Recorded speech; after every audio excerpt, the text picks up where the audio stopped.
Hello बच्चों, मैं Radha Meena Sandipani academy के यूट्यूब चैनल पर आपका बहुत बहुत स्वागत करती हूँ।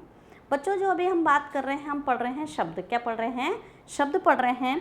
तो शब्द में हमने शब्द का पहला प्रकार पढ़ा था, वो पढ़ा था व्युत्पत्ति बनावटी रचना के आधार पर, जिसमें हमने 3 पढ़े थे, रूढ़, यौगिक और योग रूढ़। दूसरा पढ़ा तो उत्पत्ति इतिहास के आधार पर, जिसमें हम लोगों ने 5 पढ़े थे, तत्सम, तद्भव, देशज, विदेशज, संकर। तीसरा प्रकार हमने पढ़ रहे थे प्रयोग के आधार पर। तो प्रयोग के आधार पर 2 प्रकार का था, एक विकारी और एक अविकारी। विकारी में हमने पढ़े थे संज्ञा, सर्वनाम, क्रिया और विशेषण। हमने कितने प्रकार पढ़े थे? 4, संज्ञा, सर्वनाम, क्रिया और विशेषण, जिसमें से हम संज्ञा को पढ़ रहे थे। किसको पढ़ रहे थे? हम संज्ञा को पढ़ रहे थे। तो संज्ञा में हमने कल बताया कि संज्ञा क्या होती है। संज्ञा का मतलब होता है नाम।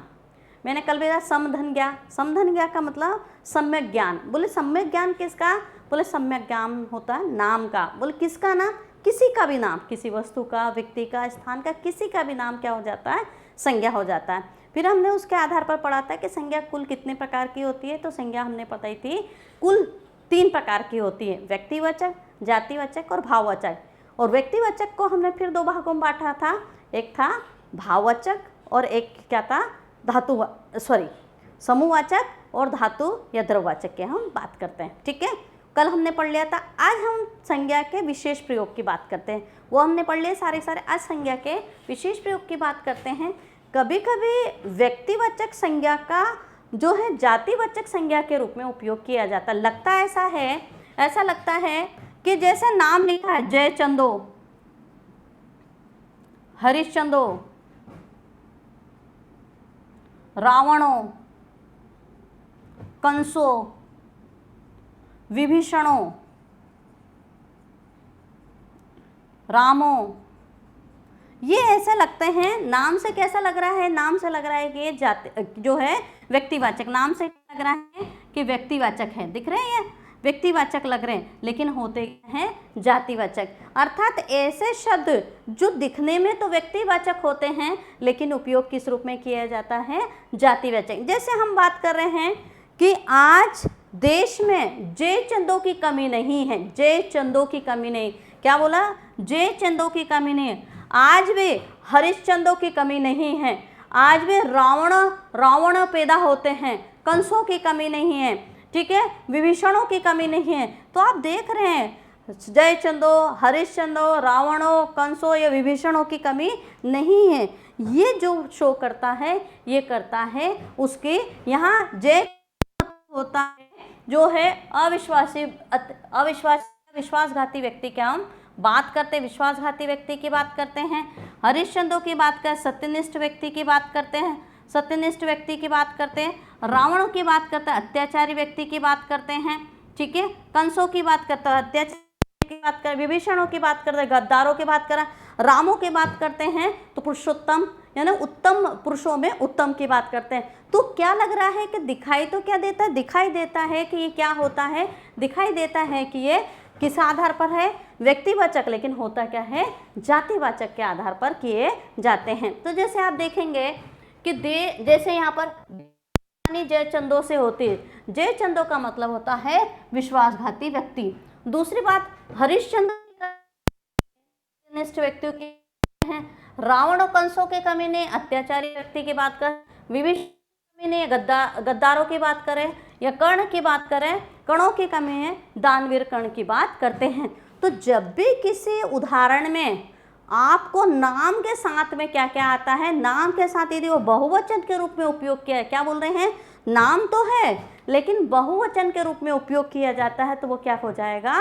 वो व्यक्तिवाचक ना होकर जातिवाचक के रूप में उपयोग किया जाता है। ठीक है, याद रखें। लेकिन कभी कभी क्या होता है, नाम बहुवचन के रूप में नहीं आता है, लेकिन क्रिया क्या हो जाती है? बहुवचन के रूप में हो जाती है।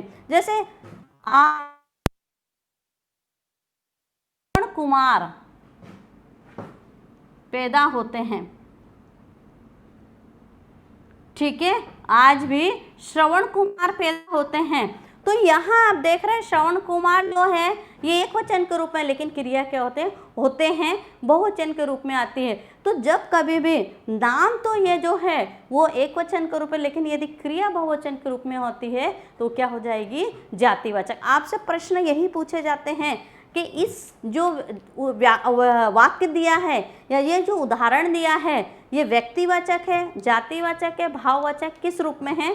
तो आप समझ जाना, यदि नाम बहुवचन के रूप में है और यदि नाम एकवचन लेकिन क्रिया यदि बहुवचन के रूप में है तो वो क्या हो जाएगा, जातिवाचक होगा, ना कि व्यक्तिवाचक। दूसरी बात कर रहे हैं, कभी कभी क्या होता है कि जातिवाचक तो दिखाई देता है, जातिवाचक तो दिखाई देता है, लेकिन व्यक्तिवाचक के रूप में उपयोग किए जाते। क्या बोल रहा है, दिखाई तो देता है, क्या दिखाई देता है कि जातिवाचक, लेकिन होता क्या है, व्यक्तिवाचक की बात होता है।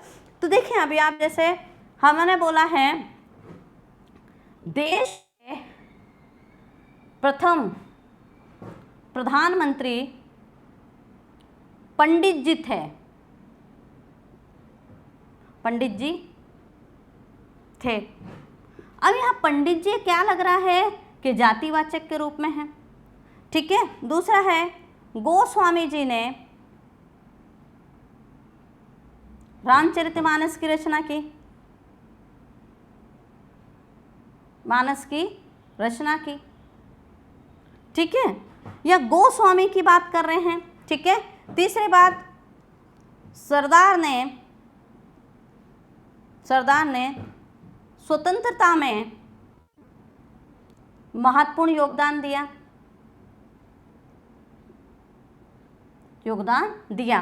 सरदार की बात कर रहे हैं, महात्मा ने भारत छोड़ो आंदोलन छेड़ा। तो यहाँ जो महात्मा है, सरदार है, गोस्वामी जी है, पंडित जी है, कोई भी जो उपाधि के रूप में जिनको प्रस्तुत किया जाता है वो व्यक्तिवाचक होंगे, जातिवाचक नहीं है। यहाँ देश के प्रथम प्रधानमंत्री पंडित जी का मतलब पंडित जवाहरलाल नेहरू जी की बात कर रहे हैं। गोस्वामी जी ने रामचरितमानस की, गोस्वामी तुलसीदास जी की बात कर रहे हैं। सरदार वल्लभ भाई पटेल की बात कर रहे हैं, महात्मा गांधी की बात कर रहे हैं। तो जब भी एक नोट लिख लें, एक नोट क्या हो जाएगा कि जब भी हम किसी को उपाधि के रूप में संबोधित, क्या बोला है, जब भी हम किसी को उपाधि के रूप में संबोधित करते हैं तो वो क्या हो जाता है, वो हो जाएगा व्यक्तिवाचक, ना कि जातिवाचक। दिखाई कैसा रहा है, जाति, पंडित जी, गोस्वामी जी, सरदार, महात्मा, कोई भी जिनको उपाधि के रूप में, क्या बोला है, जिनको उपाधि के रूप में जो जाना जाता है तो वो क्या हो जाएगा, जातिवाचक ना होकर व्यक्तिवाचक होता है, ठीक है। तो ये याद रखिए, कभी कभी क्वेश्चन इस तरीके से आते हैं कि ये व्यक्तिवाचक है कि जातिवाचक है कि समूहवाचक है कि बहुवचक है। तो आपको मालूम होना चाहिए, यदि नाम के साथ बहुवचन जुड़ा है, नाम के साथ बहुवचन जातिवाचक, यदि नाम बहुवचन में ना होता है, एक वचन में लेकिन क्रिया बहुवचन में, तो भी क्या हो जाएगा, जातिवाचक की बात करें। और यदि किसी की उपाधियों के रूप में बताया जाता तो उपाधियों के रूप में जब आता है तो समझ जाना कि वो व्यक्तिवाचक हो जाएगा, ठीक है। अब आगे बाद हम लोग बात करते हैं, दूसरा विकारी का प्रकार पढ़ेंगे सर्वनाम। क्या पढ़ेंगे, सर्वनाम। देखें, सर्वनाम सबका नाम, सबका नाम बोले, सबका नाम बोले किसी का भी नाम, किसी का भी नाम, यानी किसी के भी नाम की हम बात करें। ऐसे शब्द जो सबके लिए प्रयोग किए जाते हैं वो कहलाएगा सर्वनाम। क्या बोले, ऐसे शब्द जो सबके लिए प्रयोग किए जाते हैं सर्वनाम कहलाता है। जैसे मैं बोल रही हूँ, मैंने ऐसा किया, मैंने ऐसा, कोई दूसरा बोले मैंने ऐसा किया, कोई और बोलेगा मैंने ऐसा किया। तुम क्या कर रहे हो, वो बोलेगा तुम क्या करो, तुम्हारा नाम क्या है, आप क्या है, आप कैसे। तो ये ऐसे शब्द हैं जो सबके जगह प्रयोग किए जाते हैं। अर्थात परिभाषा की जहाँ बात करते हैं, जो संज्ञा के बदले प्रयोग किए जाते हैं वो सर्वनाम कहलाते हैं। क्या बोला है कि जो संज्ञा के बदले प्रयोग किए जाते हैं सर्वनाम कहलाते हैं। ऐसे शब्द जो सबके लिए प्रयोग किए जाते हैं उनको क्या बोलते हैं, सर्वनाम। वो परिभाषा क्या होती है, जो संज्ञा के बदले प्रयोग किए जाते हैं वो कहलाते हैं सर्वनाम। तो देखें यहाँ पर अपन बात कर रहे हैं सर्वनाम, सबका नाम। परिभाषा देखें कि वे शब्द जो संज्ञा के बदले आते हैं और सर्वनाम कहलाते हैं। क्या इसके बदले आ रहे हैं, संज्ञा के बदले आते हैं, सर्वनाम कहलाते हैं। जैसे हम बात करें, एक उदाहरण की बात करते हैं। यहाँ पर उदाहरण बात है, राम बाजार गया। क्या बोला हमने, राम बाजार गया और वो शाम को लौट आया। तो हमने क्या कर, राम की जगह उठा के कर दिया वहाँ, क्या कर दिया है, वहाँ कर दिया है कि राम बाजार गया और वो शाम को लौट आया, ठीक है। तो ये क्या बोल रहे हैं, सर्वनाम। ऐसे शब्द जो सबके लिए प्रयोग किए जाते हैं सर्वनाम कहलाता है। और जो है परिभाषा की बात करते हैं, जो संज्ञा के बदले प्रयोग किए जाते हैं वो क्या कहलाते हैं? सर्वनाम कहलाते हैं। किसके बदले प्रयोग किए जाते हैं? जो संज्ञा के बदले प्रयोग किए जाते हैं वो सर्वनाम कहलाते हैं। ठीक है, अब आगे बढ़ते हैं हम लोग। कुछ परीक्षा में पूछा गया था कि जो कुल सर्वनामों की संख्या बताइए। क्या बोल रही हूँ मैं? सर्वनामों की संख्या। सर्वनामों के प्रकार की बात नहीं कर रही हूँ, आपसे क्या बोल रहे हैं? सर्वनाम, कुल कितने सर्वनाम होते हैं? तो कुल सर्वनाम होते हैं 11। कितने होते हैं? 11 होते हैं। ये होते हैं इस प्रकार से, देखें, मैं, तुम, आप, वह, यह, सो, जो, कुछ, कौन, कोई और क्या। ये क्या होते हैं? कुल टोटल कितने होते हैं? 11 मूल सर्वनाम होते हैं। इन 11 मूल सर्वनामों जब हम अलग अलग प्रकार के प्रत्यय जोड़ते हैं तो यौगिक सर्वनाम बनाएंगे। क्या बनाएंगे? यौगिक। जैसे मैं से मेरा, मेरी, तुम्हारा, तुम्हारी, हमारा, हमारी, आपका, आपकी, आप सब, आप लोग, हम लोग, ऐसे क्या कर बहुत सारा प्रत्यय जोड़ जोड़ के हम क्या बनाते हैं? यौगिक सर्वनाम बनाते हैं। क्या बनाते हैं? यौगिक सर्वनाम बनाते हैं। तो परीक्षा में पूछा गया था कि मूल सर्वनाम की संख्या बताइए, तो मूल सर्वनामों की संख्या 11। ठीक है, कितनी होते हैं? 11। और वो 11 कौन कौन सी होती हैं? वो ये होती हैं 1 2 3 4 5 6 7 8 9 10 और 11। अब इन 11 में जब हम अलग अलग प्रकार के प्रत्यय जोड़ देते हैं तो इस प्रकार के यौगिक बनाएंगे। मैंने, मेरा, तुमने, तुम्हारा, इस प्रकार से। ठीक है, अब आता है सर्वनाम के भेदिया प्रकार की बात कर। क्या बात कर रहे हैं? सर्वनाम के भेदिया प्रकार में। तो सर्वनाम के भेद होते हैं 6। कितने भेद होते हैं? 6। याद रखें, सर्वनाम के भेद होते हैं 6 और जो सर्वनाम के जो है कुल कितने होते हैं? 11। याद रखें, दोनों में अंतर है। भेद या टाइप्स की बात करें, टाइप्स होते हैं 6 और ये इसके बात करते हैं कुल कितने होते हैं? तो कुल होते हैं 11। अब 11 में हम सबसे पहले बात करें पुरुषवाचक सर्वनाम की। किसकी बात करेंगे? पुरुषवाचक सर्वनाम की। अब देखिए, अपन बात करते हैं पुरुषवाचक सर्वनाम में। मान लो 3 व्यक्ति होते हैं, ए और सी की हम बात करते हैं। कितने व्यक्ति होते हैं? 3 व्यक्ति होते हैं। ये कोई व्यक्ति है जो बोल रहा है, बोलने वाला, ये वो व्यक्ति होता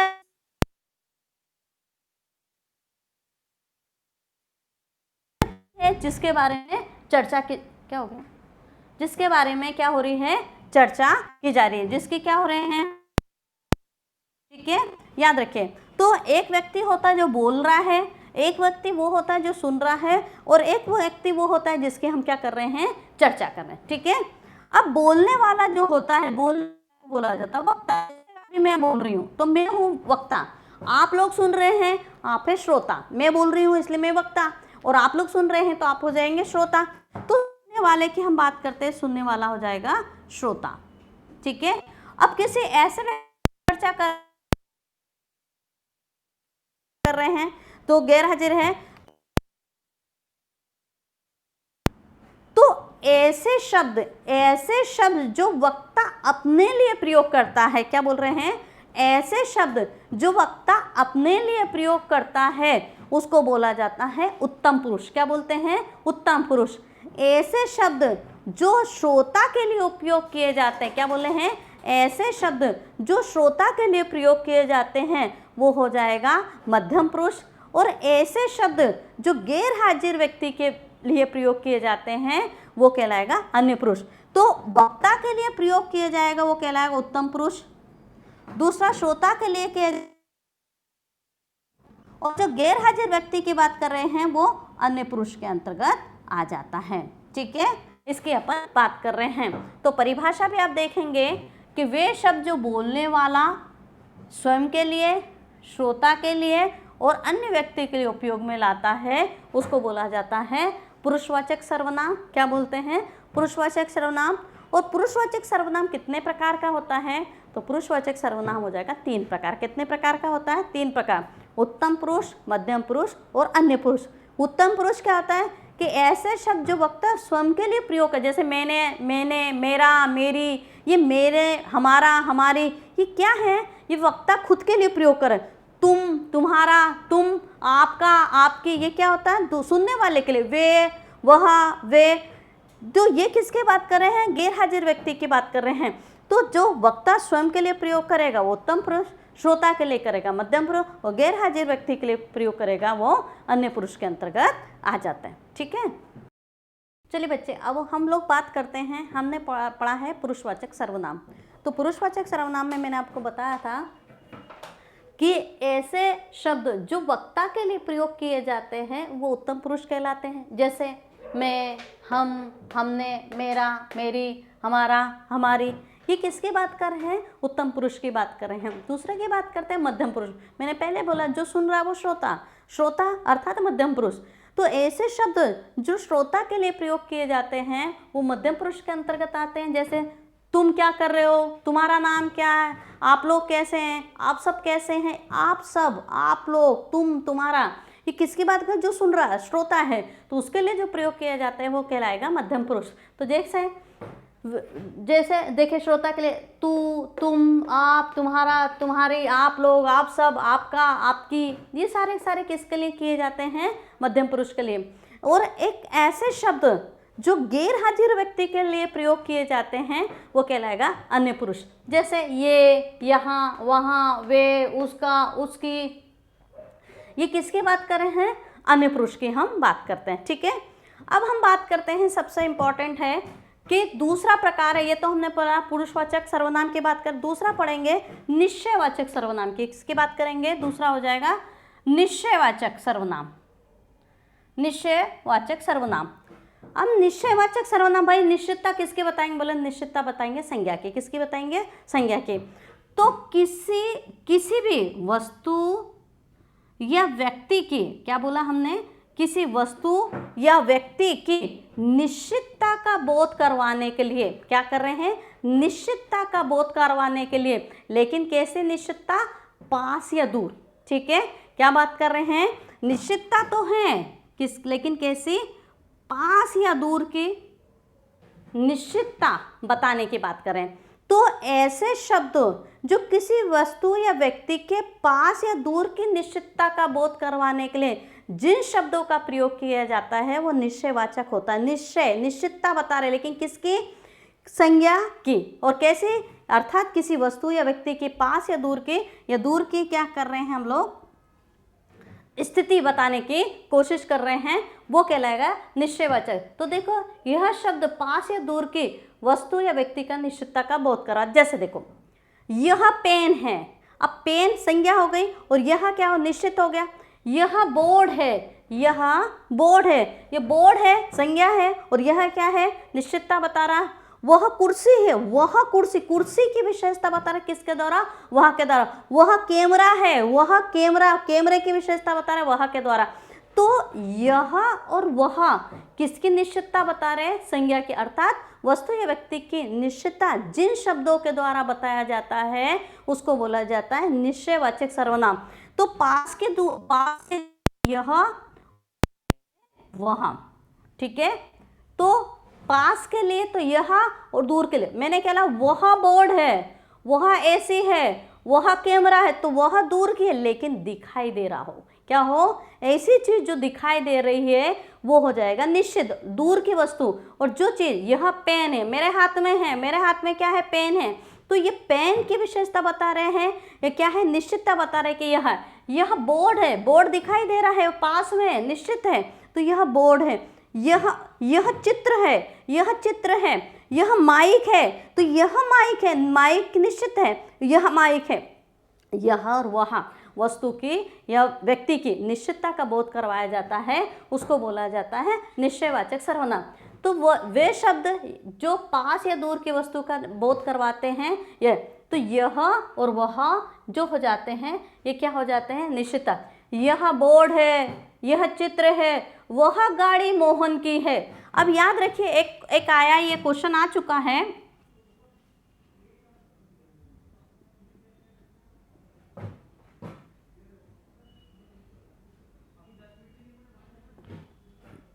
वह गाड़ी मोहन की है।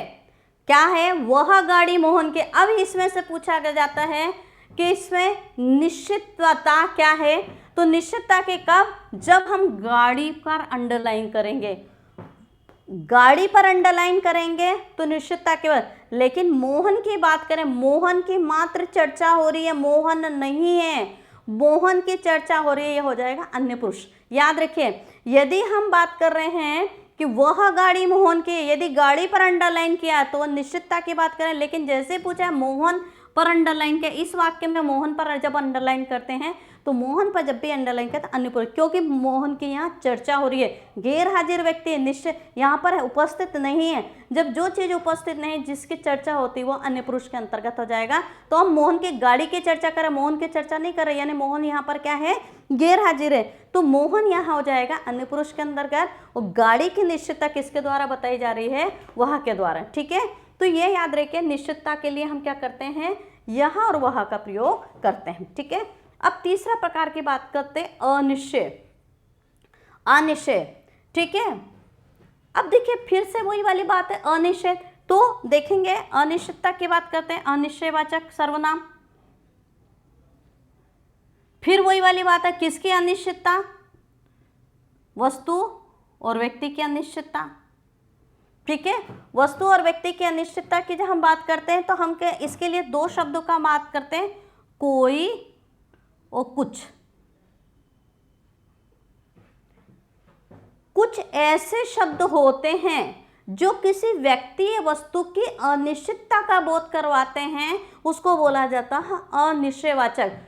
और कौन से शब्दों के द्वारा, कोई और कुछ। मैं आपको पहले बता चुकी हूं कि सर्वनाम कुल टोटल कितने हैं, 11 होते हैं। इन 11 से हम 6 प्रकार बनाते हैं। क्या करते हैं, इन 11 से हम क्या करते हैं, 6 प्रकार। अभी आपने देखा होगा निश्चित में यह और वह ले लिया। अब हम बात करें अनिश्चित में, हमने ले कोई और कुछ। तो ये कोई और कुछ की जहां बात कर रहे हैं तो अनिश्चितता का, फिर वही वाली बात, संज्ञा की अनिश्चितता का बताने के लिए हमने पहले संज्ञा के बदले प्रयोग करें, तो हम क्या करें, संज्ञा की अनिश्चितता का बोध करवाने के लिए जिन शब्दों का प्रयोग किया जाता है उसको बोला जाता है अनिश्चयवाचक। ठीक है, और कौन, ये पहले बोला वस्तु या व्यक्ति क्या हो जाए, संज्ञा हो गई। तो इस संज्ञा की अनिश्चितता का बोध करवाने के लिए जिन शब्दों का प्रयोग किया जाता है उसको बोला जाता अनिश्चितवाचक। कोई आ रहा है, कुछ खा लो, क्या खा लो, अनिश्चित, क्या खा लो, कोई आ रहा है, कोई बात कर रहा है। ठीक है, तो कोई और कुछ ऐसे हैं जो निश्चितता, कोई छत पर खड़ा है, कोई जा रहा है। तो याद रखिए, कोई और कुछ ऐसे शब्द होते हैं जो अनिश्चितता का बोध करवाते हैं, उसको बोला जाता अनिश्चितवाचक सर्वनाम। परिभाषा देखेंगे तो जो सर्वनाम किसी ऐसे वस्तु या व्यक्ति का बोध कराए जिनका कोई पता ज्ञात ना हो। कोई पता, कोई आ रहा है, कौन आ रहा है भाई, पता ही नहीं चल रहा, कुछ खा लो, क्या खा लो। ठीक है, घर में कुछ नहीं है, क्या नहीं है। तो कुछ का मतलब जिसका कोई पता ज्ञात ना हो, उसकी हम बात कर रहे हैं। ठीक है, तो ऐसे वस्तु व्यक्ति का बोध कराए जिनका कोई पता ज्ञात ना हो, उसकी बात करें। इसके लिए कौन से दो शब्दों की बात करें, कोई और कुछ। हमेशा याद रखिए, मोटी चीज हमेशा याद रखिए, जब भी कोई शब्द का उपयोग किया जाता है, क्या बोलते हैं, जब भी कोई शब्द का प्रयोग किया जाता है वो हमेशा सजीव वस्तु के लिए किया जाएगा। किसके लिए किया जाएगा, सजीव वस्तु के लिए किया जाएगा। और ये जो है निर्जीव वस्तु, जीव जंतु, जंतु वगैरह के लिए किया जाए, छोटे जीव जंतु के लिए, है ना। ये याद रखिए, हमेशा याद रखिए, कुछ का प्रयोग निर्जीव और छोटे जीव जंतु के लिए करते हैं और ये इसके लिए सजीव के लिए किया जाता है। मनुष्य की बात हमने बोला, कोई खड़ा है, कौन खड़ा है, कोई जा रहा है, कौन जा रहा है, कुछ खा लो, क्या खा लो, कुछ गिर गया, क्या गिर गया। ठीक है, तो याद रखिए यहाँ बात है, कोई और कुछ का जब भी प्रयोग किया जाता है वो किसके अंतर्गत आ जाएगा, अनिश्चयवाचक के अंतर्गत आ जाता है। ठीक है, देखें यहाँ पर नदी में कोई तैर रहा है, अब पता नहीं कौन तैर रहा है, पता नहीं, कुछ खा लो, क्या खा लो, कोई छत पर रहा, कौन खड़ा है। तो कोई और कुछ जब भी आते हैं तो ये किसके अंतर्गत आ जाएगा, अनिश्चयवाचक के अंतर्गत आ जाता है। अब चौथे की हम बात करते हैं, चौथा जो हो जाएगा वो हो जाएगा प्रश्नवाचक। ठीक है, क्या हो जाएगा, प्रश्नवाचक की हम बात करते हैं। अब नाम से पता है प्रश्न का बोध करवाएंगे, तो ऐसे शब्द जो प्रश्न का बोध करवाते हैं वो प्रश्नवाचक कहलाते हैं। कोई भी शब्द हैं, अब फिर वही वाली बात, इसके लिए फिर दो शब्द का प्रयोग करते हैं। एक हो जाएगा कौन, ठीक है, एक हो जाएगा कौन और दूसरा हो जाएगा क्या। वहां क्या था, कोई और कुछ था, और यहाँ हो जाएगा कौन और क्या। कौन जा रहा है, क्या खा रहे हो, ठीक है, याद रखा, कौन इंदौर जा रहा है, कौन भोपाल जा रहा है, कौन दिल्ली जा रहा है, तो कौन और क्या, तो कौन का प्रयोग प्रश्नवाचक के लिए करेंगे, वो क्या का प्रयोग भी क्या करते हैं, प्रश्नवाचक के। याद रखिए कभी कभी लोग बोलते हैं कहाँ, कब, कैसे, ये वाक्य के अंतर्गत प्रश्नवाचक वाक्य में आएंगे, ना कि सर्वनाम के अंदर। सर्वनाम के अंदर सिर्फ और सिर्फ क्या आएंगे, दो, क्या आ जाएंगे, कौन और क्या। याद रखिए कौन और क्या सिर्फ सर्वनाम में आएंगे। यदि आपके प्रश्न के अंतर्गत, यदि आपके क्वेश्चंस के अंतर्गत लिखा कब, कहाँ, कैसे, है ना, ये जो शब्द है ये प्रश्नवाचक वाक्य ना कि प्रश्नवाचक सर्वनाम है। यहाँ पर सिर्फ दो ही उपयोग करते, कौन और क्या। तो याद रखिए कि यहाँ देखें परिभाषा की बात करते हैं, जिस शब्द से प्रश्न का बोध होता है, जिस शब्द से प्रश्न का बोध होता है उसे प्रश्नवाचक के सर्वनाम कहते हैं। और ये शब्द कौन कौन से हैं, कौन और क्या। ठीक है, कौन जा रहा है, क्या कर रहे हैं, कौन जा रहा है, मोहन क्या लाया है, क्या खा रहे हो। तो देखा कौन जा रहा है ना, क्या खा रहे हो, क्या मोहन क्या लाया है, ये क्या किसके अंतर्गत आ जाएगा, प्रश्नवाचक के अंतर्गत आए। मैंने पहले ही बता चुकी, प्रश्नवाचक में कौन और क्या ही आएगा, और कब, कहाँ, कैसे, ये प्रश्नवाचक किस में आएगा, ये वाक्य के अंतर्गत आएगा। याद रखिए।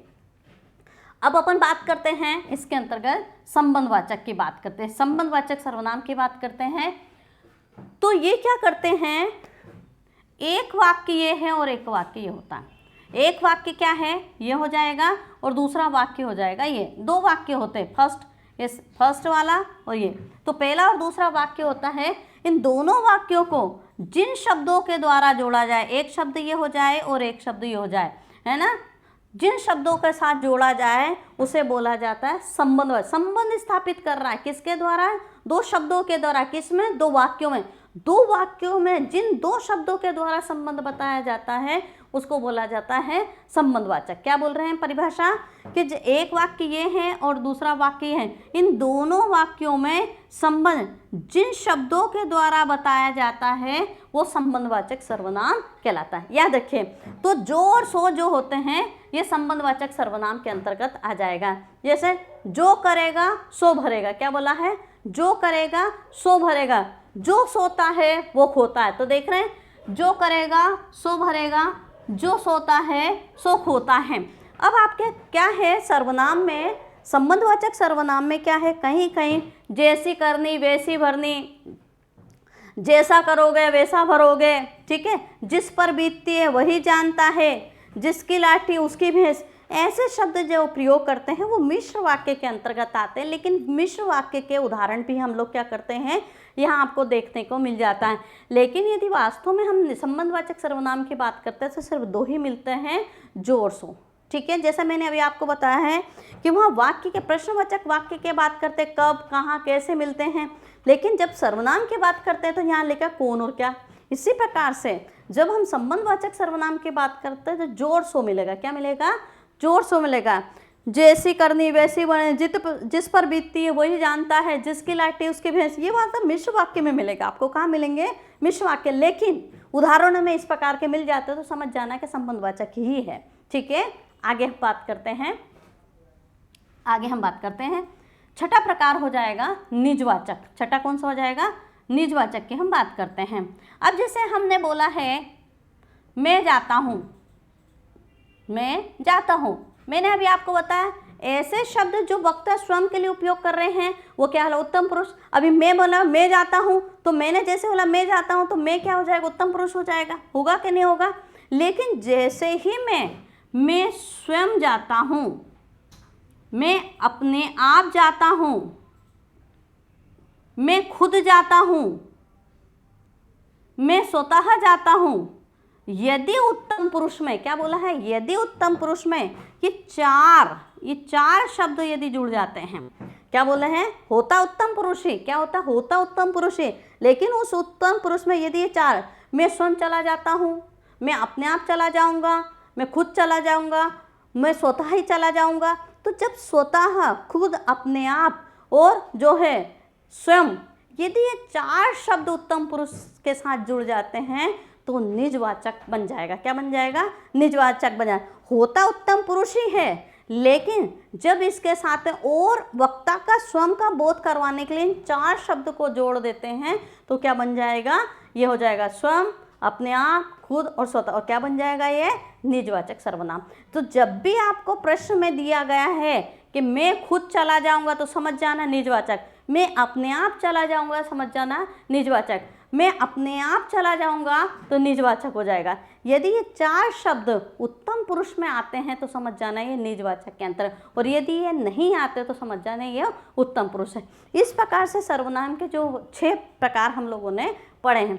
कल जो हम पढ़ेंगे वो पढ़ेंगे विशेषण। क्या पढ़ेंगे, विशेषण पढ़ेंगे। तो बच्चों, आपको मेरा यदि वीडियो अच्छा लगता है तो आप इसको लाइक करें, शेयर करें और मेरे चैनल को सब्सक्राइब करें। धन्यवाद।